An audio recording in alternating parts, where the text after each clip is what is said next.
ఫిబ్రవరి 28న లలితా మాతాజీ గారి ఆధ్వర్యంలో మీ చేతులతో శ్రీచక్రార్చన దత్త కళ్యాణం చేసుకునే అద్భుత అవకాశం సంప్రదించండి. నమస్తే, వెల్కమ్ టు సుమన్ టీవీ. నేను పద్మిని. ప్రస్తుతంతో పాటు ప్రముఖ పంచాంగకర్త, వాస్తు జ్యోతిష పండితులు, హస్త సాముద్రిక నిపుణులు మేడికొండూరు విశ్వనాథ్ ప్రసాద్ గారు ఉన్నారు. మాట్లాడదాం. నమస్కారం అండి.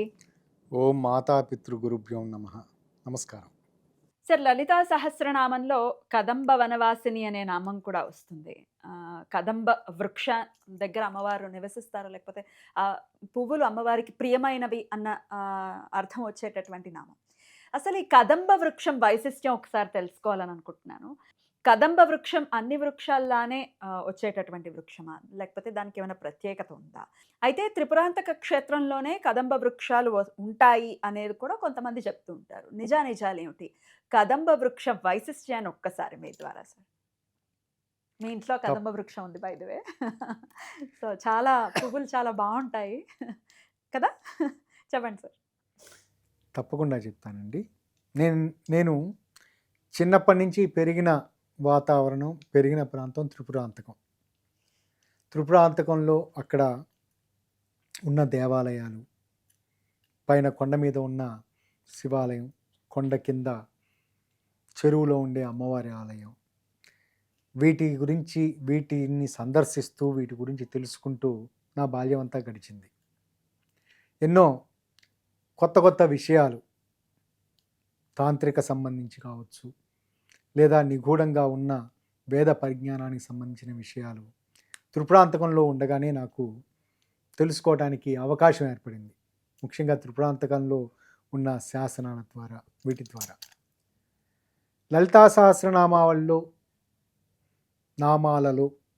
నామాలు వీటిల్లో కదంబ వనవాసిని అని అమ్మవారిని కీర్తిస్తారు అని బహుశా నాకు కొంచెం ఆధ్యాత్మికత వీటి గురించి తెలిసిన తర్వాత తెలిసిన విషయం. అప్పటి వరకు కదంబం అనే ఒక చెట్టు ఉన్నది, ఇది చెరువులో ఉన్న చెట్టు అని మాత్రం తెలుసు. అక్కడికి వెళ్ళి అమ్మవారిని దర్శించుకొని ఆడుకోవటం తెలుసు. దానికి ప్రత్యేకమైన విశిష్టత ఈ లలితా సహస్రనామాల్లో ఉన్నది అని ఒక్కోసారి పొంగిపోతూ ఉండటం. ఏమిటంటే మనకి ఈ శివునికి సంబంధించి స్తుతి చేస్తూ దాంట్లో త్రిపురాంతకాయ త్రికాగ్నికాలాయ కాలాగ్ని రుద్రాయ నీలకంఠాయ అని వస్తూ ఉంటుంది ఒక శ్లోకం.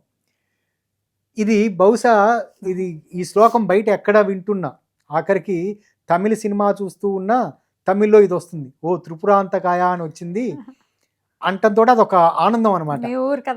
మా ఊరు త్రిపురాంతకం పేరు వచ్చింది చూసావా, ఇక్కడ త్రిపురాంతకం గురించి తమిళనాడులో అక్కడ మంత్రాలు కూడా చదువుకుంటున్నారు అని. అలానే అటువంటి ఉత్సాహం కలిగించేది కదంబ వనవాసిని అనే అమ్మవారి పేరు లలితా సహస్రనామాల్లో ఉన్నది అని విన్న వెంటనే, అది కొంచెం తెలుస్తున్న వెంటనే, ఆధ్యాత్మికత వైపు అమ్మవారి నామాల గురించి తెలుసుకుంటున్న వెంటనే, ఈ పదం విన్న వెంటనే ఒళ్ళు పులకరింపు. ఏమిటంటే అది మా ఊరు, నేను చిన్నప్పటి నుంచి పెరిగిన ఊరు, చదువుకున్న ఊరు కాబట్టి అది చాలా కన్నపేయంగా ఆహ్లాదకరంగా అనిపించేది.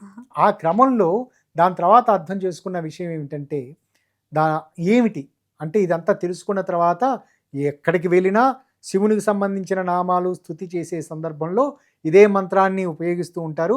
అది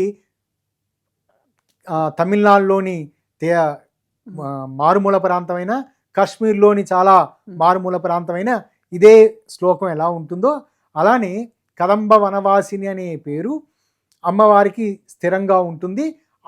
ఆ చెట్టు త్రిపురాంతకంలోనే ఉన్నది అనే ఒక గొప్పతనాన్ని మనసు ఉప్పొంగిపోతూ దాని గురించి తెలుసుకోవడం మొదలుపెట్టిన సందర్భాలలో నాకు పరిచయమైన ఒక వ్యక్తి స్వామి ఆత్మానంద, ఆయన పేరు.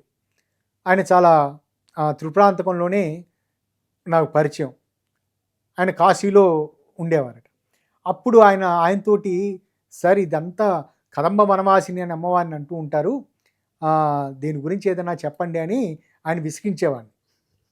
ఒక సందర్భంలో ఆయన తీసుకొని వెళ్ళి, బాబు కదంబం చెట్టు అంటే ఇవి అని ఆ పక్కనే త్రిపురాంతకంలో చెరువు గట్టు పక్కన ఉన్న ఆ చెట్లను చూపిస్తూ, ఇవి చెట్లు, ఆ చెట్ల పువ్వులు ఈ విధంగా ఉంటాయి, వీటన్నిటిని చూపిస్తూ దాని వైశిష్ట్యాన్ని గురించి వారు నాకు వివరించారు.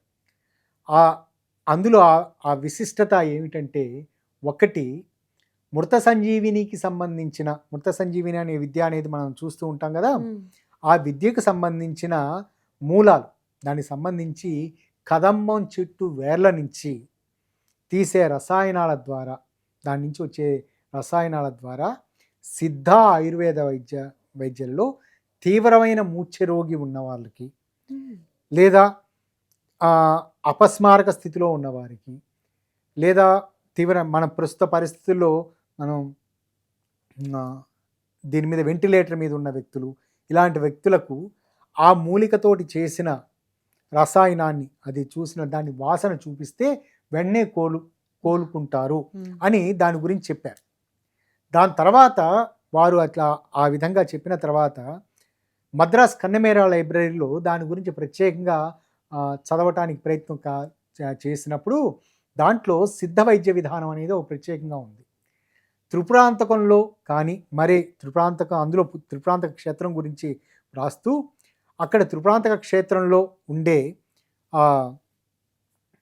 కదంబం చెట్టు క్రింద ఇంచుమించు ఒక 6 అడుగుల గొయ్యి తవ్వి దాంట్లో ఆ కింద అంతా ఒక పలకలాగా, ఒక చిన్న గుహలాగా, ఒక పెద్ద గుంటలాగా త్రవ్వి ఆ గుంటలో కొంతవరకు నీళ్లు, ఒక మనిషి గొంతు వరకు ఉండేంత వరకు నీళ్లు పోసి, అది స్థిరంగా నీళ్ళు ఇంకిపోతూ ఉంటాయి కదా, స్థిరంగా వచ్చేంత వరకు పోసిన తర్వాత, అంటే క్రమంగా ఇంకిపోవటం అయిపోయిన తర్వాత ఒక నైట్ అంతా చూసి ఆ స్థిరంగా అంతవరకే ఉన్నది అని అనుకున్న తర్వాత అందులో గొంతు వరకు నిలబడి ఏ వ్యక్తి అయినా తీవ్రమైన చర్మ అనారోగ్య సమస్యలతో ఉన్న వ్యక్తి గొంతు వరకు అందులో నిలబడి కాసేపు ఏదైనా ధ్యానం చేసిన సందర్భాల్లో లేచిన వెంటనే వారికి రోగం నయమవుతుంది అనే వెంటనే, అంటే బయటకు వచ్చిన వెంటనే వారికి సంబంధించిన రోగం చర్మానికి సంబంధించిన నయమవుతుంది అని దాని గురించి వ్రాసింది.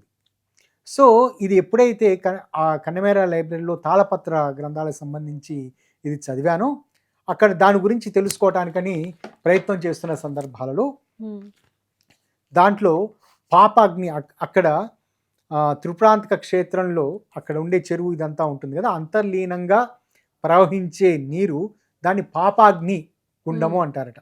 పాపాగ్ని అనే ఒక నది అక్కడ ప్రవహిస్తూ ఉంటుందట. ఆ నది ప్రవహించే పాయ మొత్తం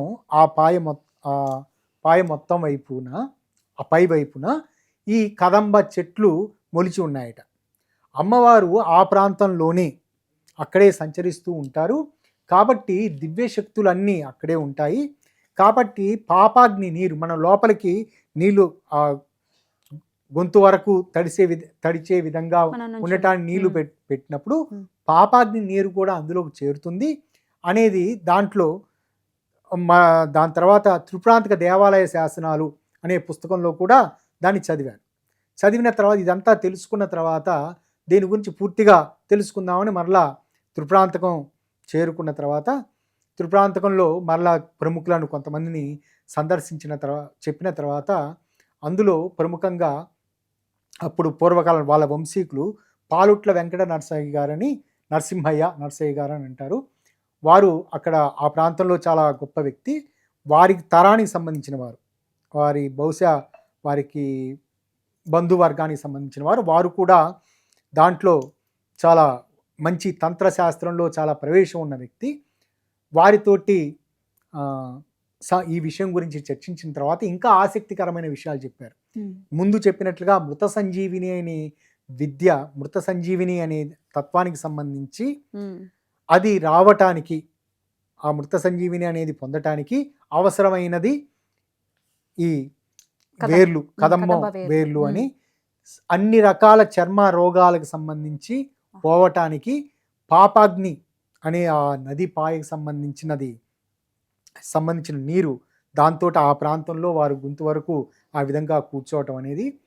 మూడవది తీవ్రమైన సంతాన లేమితోటి బాధపడుతున్న వారికి సంతానం కలగటానికి ఆ చెట్టు పువ్వులు వాటిని ఉపయోగించటం వలన, పువ్వులతో చేసిన రసాయనం తేనెలో తీసుకోవటం వలన అవి మనకి చలికాలంలో వర్షాకాలంలో తీగలు సన్నగా ఇట్లా పడుతూ ఉంటాయి, అది వెంటనే ఎండిపోతాయి. వెంటనే సూర్యోదయం అయినా 1 గంటలు 2 గంటల్లో ఎండుతాయి. మామూలుగా మనం గూగుల్లో చూస్తే వేరే పువ్వులు ఏవో రౌండ్ గా ఉన్న పువ్వులు కనపడుతున్నాయి, అవి కాదు, ఈ తీగలాగా ఉంటాయి. వాటితో పూజ చేయొచ్చు కదా సార్ అమ్మవారికి? చేయొచ్చు, ఉమ్. చక్కగా ఉంటుంది. కానీ అవి కింద రాలుతాయి కదా, రాలిన తర్వాత అది కొంతసేపు ఉమ్. ఉంటాయి, చాలా సన్నటి పువ్వులు కాబట్టి. కొయ్యటానికి వీలు ఉండదు కదా, చాలా పెద్దగా ఉంటుంది కదా అవును. వృక్షం. ఉమ్. కొయ్యాల్సిన అవసరం లేదు, ఆ. మన చేతికి ఇట్లా తెల్లవారుజామున అవి వదులుతూ ఉంటాయి, ఇట్లా పట్టుకుంటే మన చేతిలోనే పడతాయి. మన చేతిలోనే పడతాయి. ఎన్నాళ్ళైంది మీ ఇంట్లో పెట్టి? ఇది దాదాపు ఒక 20 సంవత్సరాలు అయింది. సరే, సంతానలేమికి సంతానలేమికి ఈ కదంబం పూలతోటి తీసుకున్న, అది ఎండిన పువ్వులతోటి తేనెతోటి తీసుకోవటం వలన స్త్రీలకు సంబంధించి ఋతు సంబంధిత దోషాలు తొలగి వారికి సంతానం కలుగుతుంది అని కూడా వాటిలో అక్కడ వివరించడం జరిగింది. ఇక జ్యోతిష శాస్త్రపరంగా చూసుకున్నప్పుడు ఈ శుక్రునికి సంబంధించిన కారకత్వాలు చాలా ఇబ్బందికరంగా ఉన్న సన్నివేశాలలో ఆ చెట్లు అంటే ఏ ఇంట్లో అయితే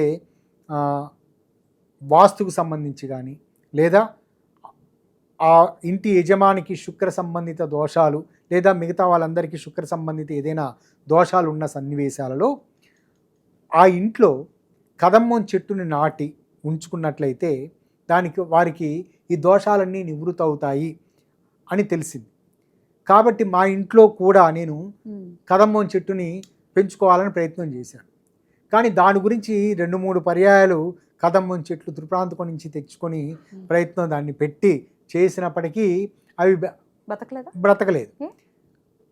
అప్పుడు ఎందుకు ఇక్కడ నేల సారవంతమైంది కదా ఇదంతా అని అనుకున్నప్పుడు మరలా నాకు పాత నోట్సే గుర్తొచ్చింది. కన్నమేరా లైబ్రరీలో నేను చదివిన నోట్స్. దాన్ని బ్రతకాలి, ఆ చెట్టు ఉండాలి అంటే మొట్టమొదట అక్కడ చేయవలసిన అమ్మవారికి సంబంధించిన ఏదైనా శాంతి విధానం చేయటం, లేదా ఏ గ్రహానికి సంబంధించి దోష నివృత్తి కొరకు చేస్తున్నామో ఆ గ్రహానికి సంబంధించిన శాంతి విధానం ఆచరించి ఆ ప్రాంతంలో దాన్ని నాటాలి అని మరలా పాత నోట్స్ చూసుకున్న తర్వాత అర్థమైంది. అదేమిటంటే శుక్రునికి సంబంధించినది. శుక్రునికి సంబంధించి బెస్ట్ రెమెడీ ఏమిటంటే భృగుణం అనే ఒక యంత్రం. భృగుణం అనే ఒక యంత్రాన్ని అక్కడ తయారు చేయించి అక్కడ పెట్టిన తర్వాత మా గురువుగారు శ్రీరామూర్తి గారికి నేను ఫోన్ చేసి చెప్పడం జరిగింది. సార్ నాకు పంపించండి అంటే ఆయన త్రిప్రాంతకంలో వర్షాకాలంలో తవ్వి పంపించారు, మరొక పర్యాయం పంపించారు. దాన్ని నాటాను, చక్కగా మా ఇంట్లో మొలిచింది. ప్రతిరోజు దేవుడి చెట్టు పేరుతోటి నేను మా ఇంట్లో అందరం దానికి పరిపూర్ణంగా దండం పెట్టుకుంటూ ఉంటాం. దానివల్ల నాకు ఆ చెట్టు నాటడం వలన దాని తర్వాత నాకు చక్కటి అనుకూలమైన ఫలితాలే ఉన్నాయి. సహజ సిద్ధంగా వచ్చే ఫలితాలు తప్ప అనివార్యంగా ఆకస్మికంగా వచ్చే సమస్యలు ఏవీ లేవు. అద్భుతం. అయితే ప్రతి చోట కూడా యంత్ర స్థాపన చేస్తేనే అది వస్తుందా మరి మొక్క? సహజంగా, అందుకే ముందు చెప్పాను, ఇందులో కదమ్మం చెట్టు అది మనం కావాలని మనం పెంచుకోవాలని అనుకుంటే అక్కడ ఆ ప్రాంతంలో అమ్మవారికి సంబంధించి ఏదైనా పూజా విధానం శాంతి విధానం చేసి ఆ ప్రాంతంలో నాటితే పెరుగుతుంది, లేకపోతే పెరగదు. సార్, చర్మ సమస్యలకి సంబంధించి కూడా తీవ్రమైన చర్మ సమస్యల నుంచి కూడా బయటపడతారు, ఆ విధానం ఉంది అని చెప్పారు కదా. మరి చాలా జటిలంగా, చర్మ సమస్య అంటేనే జటిలంగా ఉంటుంది. సోరియాసిస్ లాంటి సమస్యలతో బాధపడుతున్న మీ క్లయింట్స్ ఎవరికైనా మీరు రెఫర్ చేశారా? ఒకరికి చేశానండి. వారు కానీ ఆ విధంగా కూర్చొని చేసే విధానం అయితే మటుకు అది సాధ్యం కాదు. ఎందుకంటే అక్కడ ఉన్న ఆ ప్రాంతంలో బహుశా అక్కడ దేవాదాయ శాఖ వారి ఆధీనంలో ఉంటుంది ఇదంతా. వారు ఆ విధంగా గుంట తవ్వుకొని నేను ఉంటానంటే కుదరదు కదా.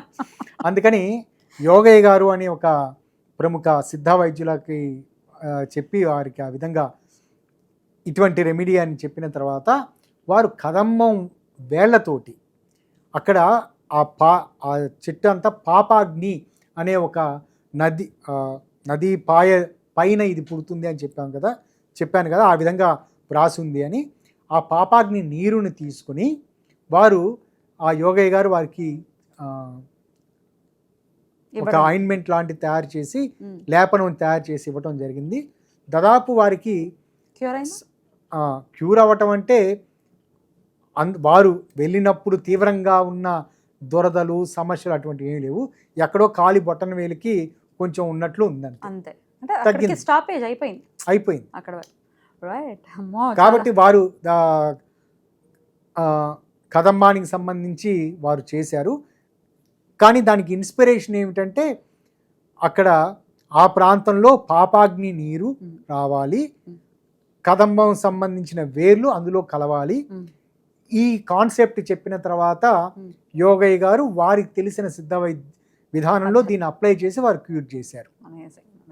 ఫస్ట్ టైం ఇట్లాంటి ఒక విషయాన్ని తెలుసుకోవటం, కదంబ వృక్షానికి సంబంధించి ఏదో వృక్షం ఉంది కదా, లేకపోతే కదంబ వనవాసిని చదువుకోవటమే తప్ప దానికి ఎంత అర్థం ఉంది, అమ్మవారి కృప ఎంత ఉంది ఈ విషయం అంటే ప్రత్యేకమైన వృక్షానికి సంబంధించింది అనేది తెలుసుకుంటే నిజంగా రోమాలు నిక్కబొడుచుకుంటాయి అన్నారు కదా, అటువంటి పరిస్థితి ఏర్పడింది. చాలా చక్కటి వివరణను మాకు ఇచ్చారు. కొత్త విషయాన్ని తెలుసుకున్నాం మేము.